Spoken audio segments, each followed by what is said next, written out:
મારી હકીકત એવું છે કે 14 તારીખે મારી બેબી ગાયબ થઈ, પછી 5મા દિવસ એવું જાણવા મળ્યું કે છોકરી મુસલમાન છોકરો પકડીને લઈ ગયો છે. અત્યારે અમારી છોકરી હિન્દુની અમારી છોકરી અત્યારે ગાયબ છે, તો આ 14-15 દિવસથી અમને આ ન્યાય મળે છે. અત્યારે મુસ્લિમની છોકરી હિન્દુઓ લાયા હોય એ લોકો ઘરે તલવારો એ કરે છે, તો એની માટે અમે આજે 15 દિવસથી ભય થઈ બધું કંઈ તેનો કોઈ હસ નથી. હવે અમે મુસ્લિમની છોકરી અમારા હિન્દુ લાવશે તે લોકો એ ઓબ્જેક્શન કરશે કે નહીં કરે.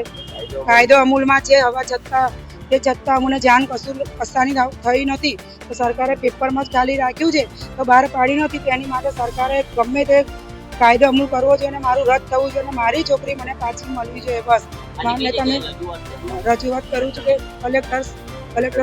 કલેક્ટરમાં બી એ કર્યું છે. જવાબ આપવા શું થાય છે શું નહીં. અમે 4 જણ આત્મહત્યા કરીને મળી જઈશું.